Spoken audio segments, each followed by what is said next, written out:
क्या है वो वीडियो, क्या है वो ट्रांसफर जिससे दिल्ली की मुख्यमंत्री रेखा गुप्ता पर हमले की कहानी में ट्विस्ट आ गया।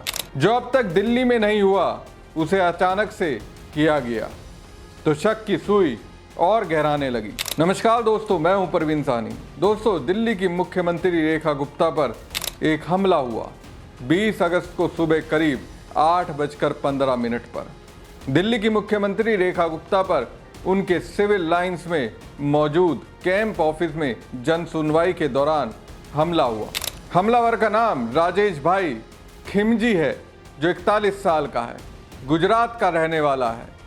उसने कथित तौर पर मुख्यमंत्री रेखा गुप्ता को थप्पड़ मारा, उनके बाल खींचे और गाली गलौज की।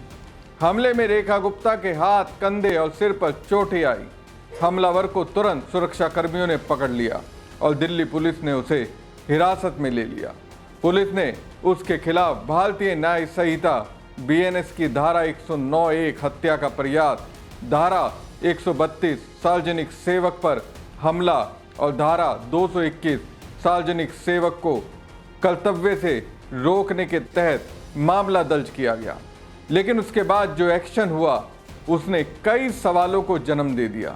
चौंकाने वाली बात यह है कि साल 1988 बैच के आईपीएस अधिकारी एसबीके सिंह ने 1 अगस्त को दिल्ली पुलिस कमिश्नर का चार्ज संभाला था, लेकिन उनका कार्यकाल शायद दिल्ली पुलिस इतिहास का सबसे छोटा रहेगा। सिर्फ 21 दिनों के भीतर ही उन्हें पद से हटाकर नया चेहरा सामने लाना पड़ा। एक्शन हुआ, लेकिन छोटे अधिकारियों पर नहीं, बल्कि सीधे दिल्ली पुलिस के मुखिया पर। एसबीके सिंह के कार्यकाल में दिल्ली में कई गंभीर घटनाएं हुई। इसमें मुख्यमंत्री रेखा गुप्ता पर हमला और 4 अगस्त को चाणक्यपुरी में सांसद की चैन छिनेती शामिल है। अब सतीश गोलचा को नया पुलिस कमिश्नर बनाया गया है। ऐसे में सवाल उठा कि इतनी भारी भरकम सुरक्षा प्राप्त मुख्यमंत्री पर इतने करीब से हमला कैसे हो सकता है। इस सुरक्षा चूक की जांच के लिए पुलिस कमिश्नर एसबीके सिंह ने एक उच्च स्तरीय जांच शुरू की, लेकिन बाद में खबर आई कि उन्हें इस मामले की जिम्मेदारी लेते हुए पद से हटा दिया गया है। दिल्ली पुलिस मुख्यालय ने इस घटना की आंतरिक जांच शुरू की, जिसकी निगरानी अब नए कमिश्नर सतीश गोलचा करेंगे। आम आदमी के दिल्ली प्रदेश अध्यक्ष सौरभ भारद्वाज ने दिल्ली पुलिस पर गंभीर आरोप लगाते हुए कहा कि पुलिस इस हमले की सीसीटीवी फुटेज को जानबूझकर छिपा रही है। उन्होंने कहा, जब अरविंद केजरीवाल पर हमले हुए थे तब उनकी फुटेज तुरंत जारी कर दी गई थी और हर जगह प्रसारित की गई थी, लेकिन रेखा गुप्ता पर हमले की फुटेज अभी तक सामने नहीं आई है। ये दिल्ली पुलिस की विफलता को छिपाने की कोशिश है। भारद्वाज ने यह भी आरोप लगाया कि केजरीवाल पे हुए हमलों में पुलिस ने हत्या के प्रयास का मामला दर्ज नहीं किया, जबकि इस मामले में तुरंत कार्रवाई की गई। वहीं सीएम कार्यालय के अनुसार शालीमार बाग में रेखा गुप्ता के निजी निवास की सीसीटीवी फुटेज से पता चलता है कि हमलावर ने 19 अगस्त को उनके घर की रेकी की थी। फुटेज में राजेश को सीएम निवास के आसपास वीडियो रिकॉर्ड करते हुए और फोन पर किसी से बात करते हुए देखा गया। सीएम कार्यालय ने इसे एक सुनियोजित साजिश करार दिया।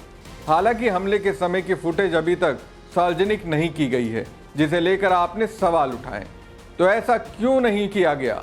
आखिर सीसीटीवी फुटेज देने में क्या बुराई है? क्यों नहीं सीसीटीवी फुटेज रिलीज की गई? दोस्तों, आरोपी राजेश भाई खिमजी एक ऑटो चालक है और उसका आपराधिक रिकॉर्ड है। राजकोट पुलिस के अनुसार उसके खिलाफ 5 मामले दर्ज हैं, जिसमें से 4 में वो बरी हो चुका है। उसकी मां भानुबेन ने दावा किया कि उसका बेटा कुत्तों से प्यार करता है और सुप्रीम कोर्ट के दिल्ली एनसीआर में आवारा कुत्तों को शेल्टर में भेजने के आदेश से परेशान था। दिल्ली पुलिस और आईबी इस मामले की गहन जांच कर रही है। राजेश को 5 दिन की पुलिस हिरासत में भेजा गया है। पुलिस ये पता लगाने की कोशिश कर रही है कि हमला व्यक्तिगत कारणों से था या इसके पीछे कोई और बड़ी साजिश है। हमले के बाद रेखा गुप्ता को केंद्रीय रिजर्व पुलिस बल सीआरपीएफ द्वारा सुरक्षा प्रदान की गई है। उनके निवास और कैंप ऑफिस पर अतिरिक्त सुरक्षा बल तैनात किए गए हैं। इस घटना ने दिल्ली में कानून व्यवस्था और सुरक्षा प्रोटोकॉल पर सवाल उठाए हैं। अब सभी की निगाहें दिल्ली पुलिस की जांच और सीसीटीवी फुटेज के सार्वजनिक होने पर टिकी है। सवाल यह है कि आखिर देश के गृह मंत्री अमित शाह, जिनके अधीन दिल्ली पुलिस आती है, उन्होंने अभी तक सीसीटीवी फुटेज क्यों नहीं दिखाया? क्या है उस सीसीटीवी फुटेज में ऐसा जो अब तक दिखाया नहीं गया है? सवाल छोड़कर हम जा रहे हैं अपनी राय कमेंट बॉक्स में जरूर दीजिएगा और पेज को ज़्यादा से ज़्यादा लाइक और शेयर कीजिएगा। धन्यवाद।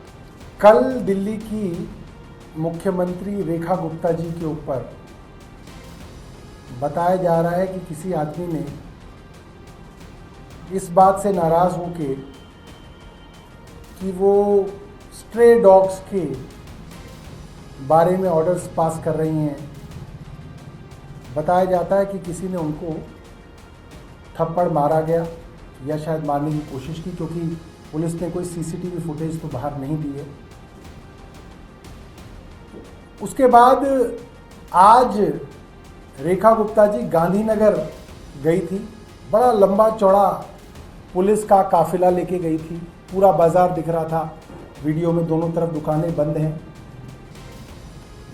और वहां पे भी रेखा गुप्ता जी का विरोध किया गया। इससे पहले 2-3 दिन पहले रेखा गुप्ता सरकार के मंत्री आशीष सूद ने अपनी विधानसभा जनकपुरी के अंदर पेरेंट्स की टाउन हॉल बुलाई और वहां पे प्राइवेट स्कूल के बच्चों के पेरेंट्स ने आशीष सूद साहब का जबरदस्त विरोध किया। पुलिस ने कैमरे और मोबाइल ले लिए, लोगों के वीडियो बनाने से मना किया गया। उसके बावजूद भी वीडियोस आ गई कि पेरेंट्स आशीष सूद से नाराज हैं, उनसे सवाल पूछ रहे हैं और आशीष सूद झल्ला रहे हैं और कह रहे हैं कि मैंने तुम्हें बुलाया है, खाना मैं खिलाऊंगा, मंच मैंने सजाया है, तो मैं अपनी कहूंगा, तुम्हारी नहीं सुनूंगा, मैं ही अपनी गाऊंगा। कल मोतीनगर के विधायक हरीश खुराना श्री आचार्य भिक्षु अस्पताल में गए। वहां पे उन्होंने जूनियर डॉक्टर्स और इंटर्न डॉक्टर्स के साथ गाली गलौज की, हाथापाई की। 42 डॉक्टरों ने उनकी लिखित शिकायत दी। सरकार ने दबाव बना के अस्पताल की एमएस डॉक्टर उमा पर दबाव बना के उसकी एफआईआर दर्ज नहीं होने दी। ये बड़ी शर्म की बात है।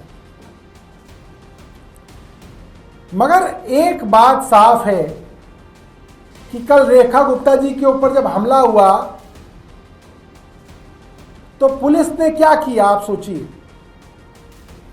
सीसीटीवी फुटेज वहां का सीज करके जॉइंट कमिश्नर साहब ने रखवा लिया कि एसएचओ या थाने में भी सीसीटीवी की फुटेज ना चली जाए।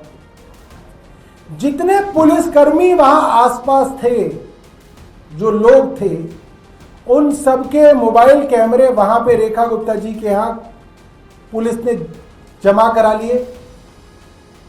उन सबके पासवर्ड लिखवाए गए। एक एक मोबाइल में देखा गया कि कहीं किसी ने कोई वीडियो तो रिकॉर्ड नहीं कर लिया और वीडियोस डिलीट कराए गए। उधर आशीष सूद वीडियो नहीं बनाने दे रहे। कल जो गाली गलौज हुई उसकी सीसीटीवी जो है सरकार ने अभी तक रिलीज नहीं की। अस्पताल की सीसीटीवी को भी छुपा के सरकार बैठी है। कल पुलिस वालों ने सिविल डिफेंस वॉलंटियरों को भी बुलाया, कहीं सिविल डिफेंस वॉलंटियरों ने तो हमला नहीं कर दिया। कोई कह रहा था कि मोहल्ला क्लिनिक से जो लोग निकाले गए, गरीब लोग, फार्मासिस्ट और नर्स, कहीं उन्होंने तो हमला नहीं कर दिया।